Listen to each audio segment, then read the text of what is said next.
What's going on, everybody? It's your boy, Dead on Dave. Welcome into your daily focus for Tuesday. And of course, on Tuesdays, right here, we do a Monday Night Raw review. So that's what we'll be doing.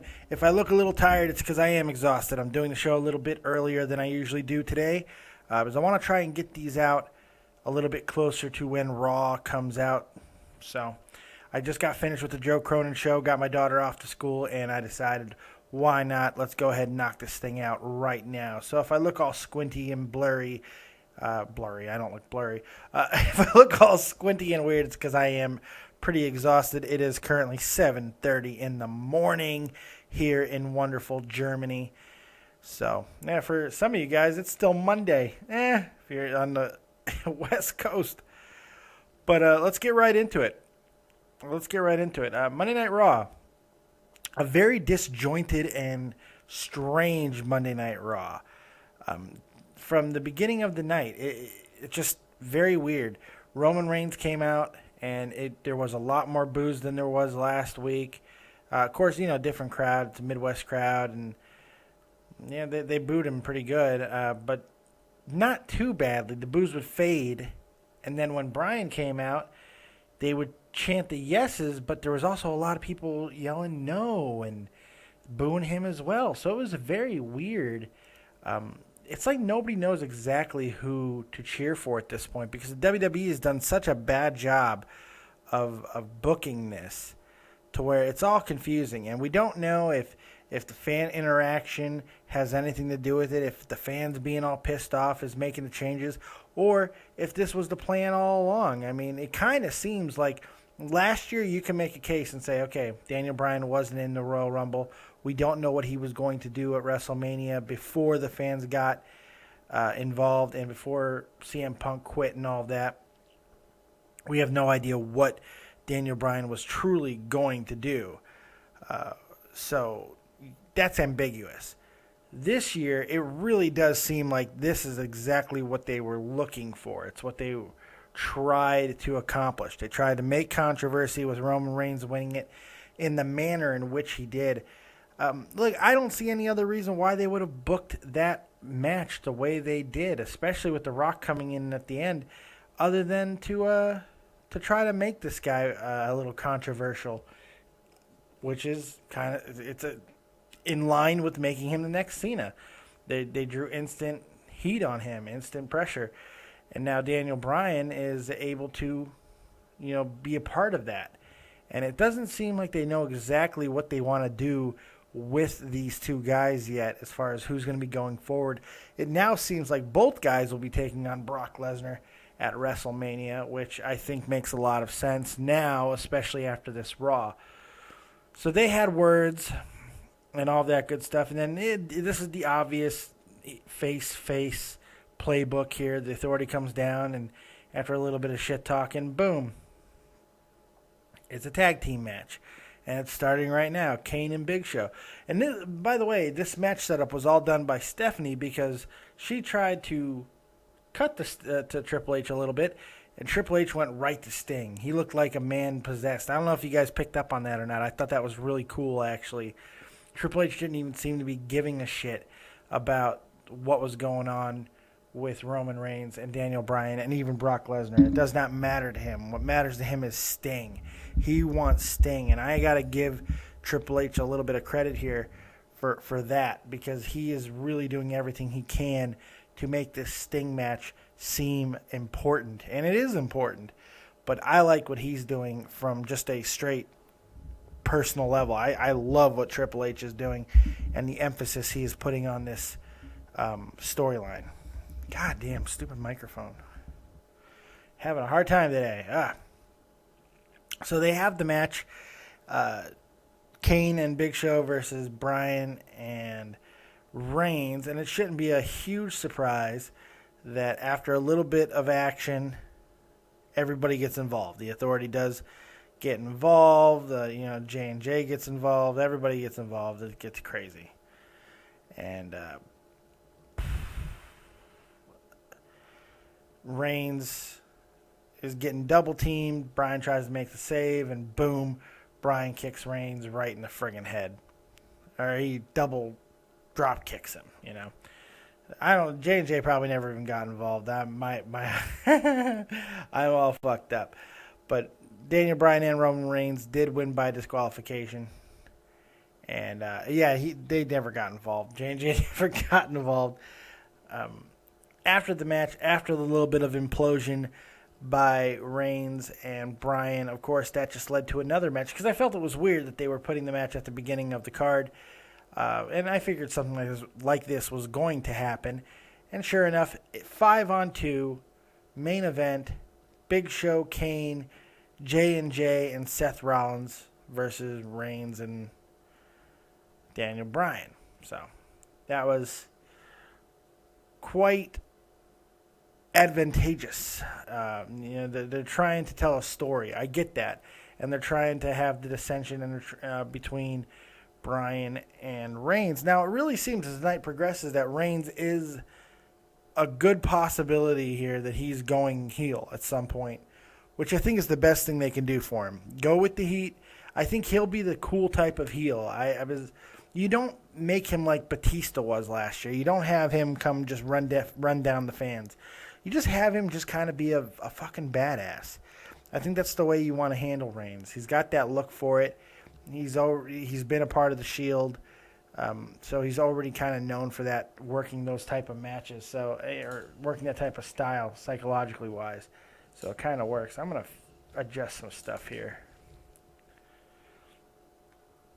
So after that, Ryback and Seth Rollins. Seth Rollins was already out there, so he didn't have to come down the aisle again. So Ryback and Rollins, really not much of a match. Didn't really happen not too much happened within the match.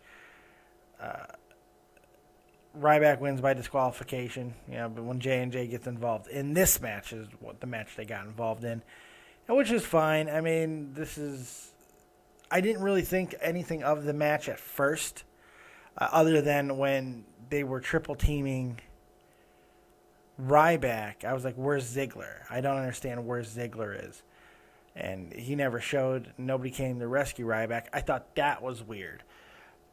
That gets taken care of later on. So this was just a night of setting up stories and then finishing them off later in the night. The first two matches of the evening both accomplished that. It set up stories and people were kind of like, what the hell are they doing? And then later on in the night, it really, they kind of drove it home. And they set up a lot for Fastlane with this card. Paige versus Brie. Brie mode. Throw that woman a sandwich, please, somebody. A decent back and forth match. They gave them a little bit of time, more time than the Divas usually get. At least the Bellas were color coordinated tonight, so that's good. Paige is incredible as always. I mean, she takes a beating in this match. She makes her comeback. And hits the Rampage for the victory. It was a good match. It was a decent little match. It wasn't a terrible Divas match by any stretch, and Paige is really starting to gain a lot of momentum. And hopefully she will be taking the title off of Nikki Bella at Fastlane. So after that, we get Lana and Rusev coming down in the backstage area. They come down to the ring. And this part of the night I was just kind of like, blah. Because they cut a promo on Cena. They show Cena's highlights. Well, they started to be Cena's highlights. And then it was just a highlight package of Cena getting destroyed. And, Rusev is really playing the card that this Cena doesn't exist. The Cena that was great is no longer here. Now he's an old man. He's old man Cena and all of this. And they really played that card, which I thought was an interesting way to go. Something I noticed from this segment is Rusev really did draw a lot of heat. The good type of heat, the heat that you want to see for a top heel. It wasn't just the whole Russia thing. They were responding to him and Lana in a deeper way, which is cool because this crowd was not very good. It was a very all-over scatterbrain crowd, but this really did seem like a spot where they connected with what was going on. So that was cool. Cena comes down from the stage, or he just stays at the stage, and he rebuts, and, basically it's like, you think I'm an old man? Well, this old man's going to do this, and I'm Cena, and I'm going to yell now, I think we all know what Cena does, and nothing new. And then, of course, Rusev's like, oh, well, you can make those things from up on the stage. And Cena's like, you feeling froggy? So here they go into a little bit of a brawl. They both get in a little bit of offense. Very strange. Picking each other up and slamming each other. It was just weird. And then Rusev pokes John Cena in his disgusting-looking eye. If anybody knows what happened to John Cena's eye, please let me know, because I have no idea what happened to John Cena's eye. What is this from Royal Rumble? Because I have no idea what made John Cena's eye like this. If you know, please tell me, because I have no idea. Because this is like 3 weeks now where this eye is just all messed up, and he's not doing much in the ring. I'm thinking because of other injuries, but it might be because there's something serious going on with the eye. Yes, I know the storyline is that his eyeball is scratched, his cornea or whatever. He's got a scratch on it. So let me know if you know what's going on there. Also, real quick, I wanted to go back in time a little bit and make reference to, we did get a Roman Reigns botch on the mic tonight. I will beat Brock Lesnar. Man, not a big deal. Just small. I thought his promo was actually pretty decent. God, my eyes are so small. I'm so tired. Oh, my God. There we go. Yeah. Come on, baby. All right. Next up is match of the night for me, Dolph Ziggler and Bray Wyatt. I want to talk about Dolph Ziggler for a moment. What is going on with Dolph Ziggler? It seemed like he was going to be one of the hottest guys for 2015. Now he seems to be going right back to where he was, that mid-card, really good wrestler, but he's only there to make other guys look good. And that's what he did. He had a great match with Bray Wyatt, but everybody had to know he had no chance of winning this match. There was no reason for him to win the match. It was just there to make Bray Wyatt look like a badass, and that accomplished it. It was a great match, easily match of the night, fantastic. Bray Wyatt wins after a vicious clothesline and then a really nice-looking Sister Abigail. And then there was some weird stuff after the match. It looked like Wyatt was supposed to do more to Ziggler. He just dragged him out to the floor, and then he was going to expose the concrete. He did expose the concrete, but the refs won't let him take it a step farther. That was pretty interesting. What were they supposed to do there? But are they going to continue that feud? Who knows? Obviously, this is all build to The Undertaker, but still, they are really building Wyatt for something, and I just don't know exactly what at this point, because if it is just the payoff for The Undertaker, that's not enough for this build. The amount of build they've given him, this has got to culminate in a title reign sometime this year. You would have to think. But what do I know? We got some Black History Month stuff where they talk about the Junkyard Dog, which was great. I love Junkyard Dog. You guys even remember Junkyard Dog? Go ahead and put some of your favorite memories of JYD in the comment section below.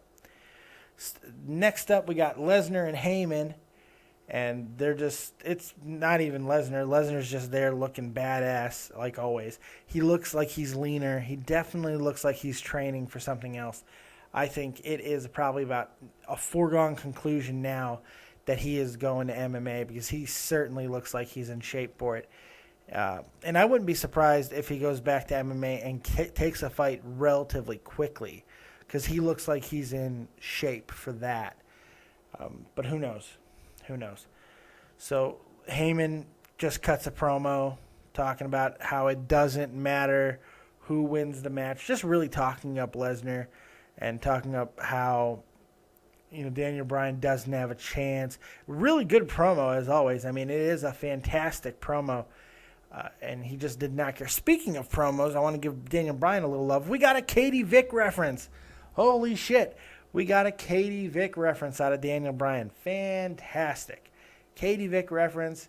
Daniel Bryan, who was really good on his promo with Roman Reigns, by the way. I'm sorry I didn't give that any love earlier on. Like I said, I am completely out of it right now. I'm delirious.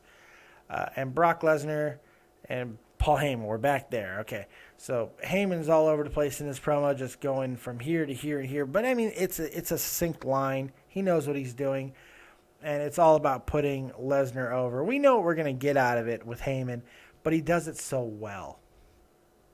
Next up, it's Gold and Stardust versus The New Day, Big E and Kofi Kingston. First off, God, The New Day is terrible. I mean, this is a terrible gimmick, and it's getting worse. With microphones, they're even more annoying. When they have microphones, they're even worse. And their matches aren't even good. Their matches are boring because they have to constantly do these pump-up routines. I mean, their matches aren't even good. Kofi Kingston, who can wrestle, is not wrestling good matches anymore because this gimmick is horrible. They could have done so much with this gimmick, and they decided to do shit with it. It's horrible. Before the match really gets going on too well, Stardust leaves, walks out. Really doesn't have a setup for it. He doesn't get called Cody or nothing like that. He just leaves. Just absolutely just bails on him. And later on we see Goldust confronting Stardust and calls him Cody, and then Stardust knocks him on his ass and is like, Cody is dead. Never call me that. He's dead. I killed him. Stardust is alive. So that was weird. But it's going to be interesting to see what they're going to do with their match. If it's going to be like a shedding of the Stardust character or Stardust kind of delving deeper. But obviously we're getting closer to the physicality between these two. So probably Fastlane pre-show, I'd assume, we'll have a total blow-up for these guys, or maybe the next night on Raw, and we should have a full build to their WrestleMania match from there on, hopefully, with any luck. I'm also kind of anticipating a barbershop-type moment, but with Dusty Rhodes. You know, Dusty is probably going to come down and try to talk to his kids. Yeah, kids, we got to get you guys back together on the same page, baby. What I need you to do is just shake your cabooses and start dropping them elbows on each other. Come on, baby, because I'm the American Dream, Dusty Rhodes, baby. You know, it's what Dusty does. And try to get them back together, and then I believe Stardust will attack Goldust after, like, saying, oh, yeah, we're boom, and that'll make the match happen a little bit better at WrestleMania. Renee's backstage with Daniel Bryan and asking him, hey, are you guys gonna be able to get along tonight in your 5-on-2 match, Daniel Bryan and Roman Reigns? And before he can answer, Roman Reigns says, of course we can. Roman Reigns kind of taking the role where he's speaking for Daniel Bryan. It was very subtle. But Roman Reigns is doing type of heel things. Very subtle right now. I don't think they're very blatant by any stretch. But it's definitely there. I think there is a possibility for it. I could be wrong, but who knows? Next, this is probably my favorite of the entire night. My favorite moment of the entire night. Triple H comes out, and he's talking about how 20 years I've been here. Others have come and gone, but I have stayed. Sting is a coward. It took him 14 years to try and do something about us putting WCW out of business, and now you want to do it like a coward. You be a man. I mean, it was a really good promo out of Triple H. It's just this is the Triple H we get around WrestleMania, and it's really cool to see. And then the lights go out. Triple H is like, I want my answer now. I want to know if you're going to be at Fastlane, you coward. And the lights go out. And then they did a really bad job of filming this, but they were having a Sting show up in different parts of the arena, and you don't really get to see it very well. And then the lights go out completely. And then a weird, oh God, what a weird fucking yawn that was. Then we got a weird Sting impersonator who had either a beanie or a really bad wig on, or no wig at all, I'm not sure. Getting Triple H's face, and Triple H falls like a bitch. Triple H falls to the ground, and then you just see a flash on the screen that says, I accept. So we will get Sting and Triple H at Fastlane in some type of confrontation, and probably setting up the match for WrestleMania. So, after that, the Usos versus Cesaro and Kid, and they go back to that god-awful segment on SmackDown where Natalya is trying to get Cesaro Natalya is trying to set up a double date between her and Kid and Naomi and Uso. I'm going to go ahead and switch to my other view here with my little schedule on here so you don't have to see me squint at you any longer for a little while. I feel you guys deserve that for sticking with me. So here you guys can look at my nice little schedule here for the week. Make sure you see what you're getting. So they do harken back to that instance on SmackDown, which was a terrible segment, but oh well. The match is pretty good. Usos versus Cesaro and Kid. They actually work a really, really good match. Probably second best match of the evening. Kid Cesaro, they're teasing throughout the match that if they win, they should be next in line for the titles, which I think most people knew was coming. It was pretty good match. The ending was pretty cool. Cesaro getting involved, knocking off the Uso off the top rope, and then Kid getting 1, 2, and the 3 for a non-title victory. Natalya kind of playing more of a heel character. I think they need to do that. I think that's something very cool for her to do because she needs to show some added depth to her character development, and that's a really good way to go. So I'm thinking that's going to happen a little bit more in the future. We get the Hall of Fame induction video for Rikishi, and it was like 3 minutes long, and 2.5 minutes of it was the stink face. This has to be the weakest Hall of Fame package for any Hall of Famer in history. And do you know why it's a weak package? Because Rikishi is not a Hall of Famer. Don't get me wrong. I feel Rikishi was very entertaining. I feel Rikishi had a solid career. He had a good career, very good career. But it's not a Hall of Fame career. If you want to, I mean, he would make the Hall of Very Good. He would make the Hall of Very Good, no question about that. But he's not a Hall of Famer. They tried to get him into the main spotlight with the friggin' Stone Cold Steve Austin situation. It just never worked. He had a great spot in that really crazy-ass Hell in a Cell match where he got thrown off the top of the cage onto the back of the truck. But Rikishi was just more known for being a kind of a goof, and that's fine. It was a good career. There's nothing to be ashamed of, but it's not a Hall of Fame career. It's just not. And I'm wondering if the Usos broke the news on Twitter on their own, or if WWE told them to do it. I wouldn't be surprised if they were told to break it because it was such an anticlimactic announcement, because I think most people are going to feel the same way I am, that Rikishi's not a Hall of Famer. So you have his kids break the news and try to generate a little bit of hype, which was nice. I mean, it's a nice feel-good story, but the reality is he's not a Hall of Famer. Tell me what you guys think of that down in the comment section. Tweet me on Twitter and let me know what you think about Rikishi. Is he a Hall of Famer? Am I completely out of my mind? Do let me know. Damian Sandow comes out. He's completely playing the assistant role now. He's really fighting the urge to be the stunt double for The Miz. And Sin Cara and him are at least going to have a match this time. Throughout the entire match, The Miz is messing with Mizdow and making him open his water and set up his chair and all of this stuff.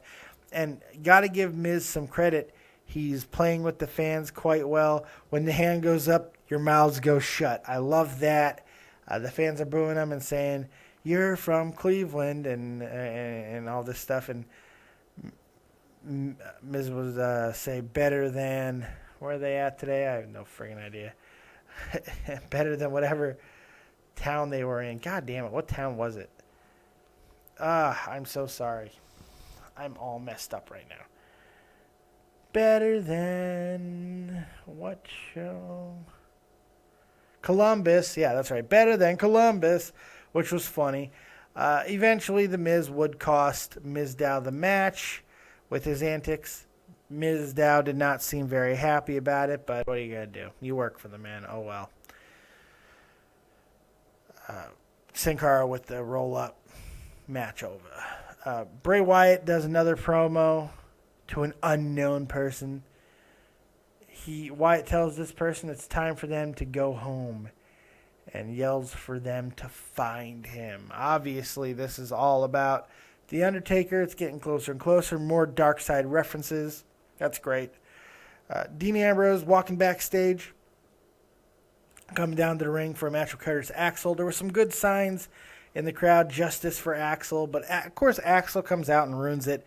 And it's like, Axel-mania. Stupid. Absolutely stupid. Justice for Axel is way better. It would have been more of a serious thing. But Axel's a weird guy right now. I've made some cases in the last week for why I think Axel's a very good wrestler and why I think he could be more than he is. The problem is lately his matches are not that good. Just not that good. And it sucks. It's unfortunate because he's a good wrestler. So I'm thinking this is frustration. That he's just tired of his role and he's kind of just running out the clock.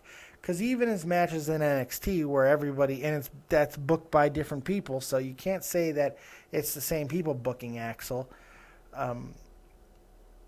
That even down in NXT, his matches are just not that good. Joe Cronin was saying that he thinks that there's too many down moments in his matches now where he's using the rest holds, wear down holds, whatever you want to call them. And it slows the tempos of the match. Now, that could be completely possible. There's no reason why that's not possible. But I think it goes a little bit deeper than that. So we'll see how that works out with him. If he's gone after WrestleMania, it would not surprise me in the least. Ambrose wins with Dirty Deeds after a very short but nothing match. What was more interesting was after the match with Bad News Barrett gets on the screen yet again after Ambrose is yelling for an Intercontinental title match. More BNZ. If you guys got to read those tickers when it goes across, it's so funny. So funny. I'm trying to remember it. I know one of them was about a monkey escaping and wreaking havoc. Another one was like the Knicks owner is going door to door and yelling at fans in New York. Oh, my God, it's too good. It's too good. And something else was about someone going crazy and then becoming mayor in Texas. So that's pretty funny. That little ticker is hysterical. The bad news ticker. It was pretty funny. Main event time. Daniel Bryan and Roman Reigns versus Seth Rollins, Big Show, Kane, and J&J Security. Really not much happened during the match for most of it. They got attacked before the match started. They eliminated Roman Reigns from the competition, basically. Roman spent the entire match on the floor for whatever reason, and Daniel Bryan did all the work. Obviously, this was to build up towards the end, of course. After some good back and forth and some good punishment onto Daniel Bryan, we got, after a breakdown, of course, after everybody got in the ring and started beating up on Bryan, we got Ziggler, Rowan, and Ryback come down and start brawling with Rollins, Big Show, and Kane, which should have led to a disqualification, but it did not. The match kept going for whatever reason, and J&J Security left there beating up on Daniel Bryan, but Daniel Bryan takes control, gets in a position where he's about to win. Roman comes in, tags himself in, and spears the crap out of one of the Stooges and gets the victory. Spear on Mercury, and gets the victory. And then after the match, there's the whole thing with Reigns and Bryan. Bryan's like, I did all the work. Why are you doing this? And then Bryan pushes Reigns. Reigns tries to walk away on two separate occasions. Bryan pushes him, and Reigns spears him. Something else I want to note about Reigns, he's hitting his spears very high right now. He's hitting people like in the heart. It's very strange. So we got that all going on. But I think one of the most important things that we're going to get out of this match is there will be a 6-man tag at Fastlane. I don't think there's any question about that now. Seth Rollins, Big Show, and Kane versus Ryback, Rowan, and Ziggler. I think that's pretty set in stone that's going to happen, which is fine. I mean, not a big deal. That's kind of what I was expecting. not maybe not in a 6-man, but kind of filler for all 6 guys. Because they just got to get them to WrestleMania and figure out what they're going to do with Rollins and probably Ziggler. Those are the 2 big guys who will be performing at WrestleMania. Other than that, I felt it was a pretty decent show. It wasn't bad at all. There was a lot of crap to it at times, but I feel like the show kind of moved forward at a good pace and built a lot for Fastlane and WrestleMania. So a lot of good things happened. I feel... I'm not going to say that people are wrong for thinking it was a bad show for those of you out there who did think it was a bad show, but it certainly wasn't the worst thing that we've seen, and it was a pretty decent show. So I'm going to give it a 7. Other than that, I am friggin' dying, guys. I am barely making it. I got a lot of pain going on, and I am exhausted. So I'm going to do another video later on. Let me know what you guys think in the comment section below. I will talk to you guys later. Thanks for joining me. Like, subscribe, and share as always. We'll see you next time. Peace.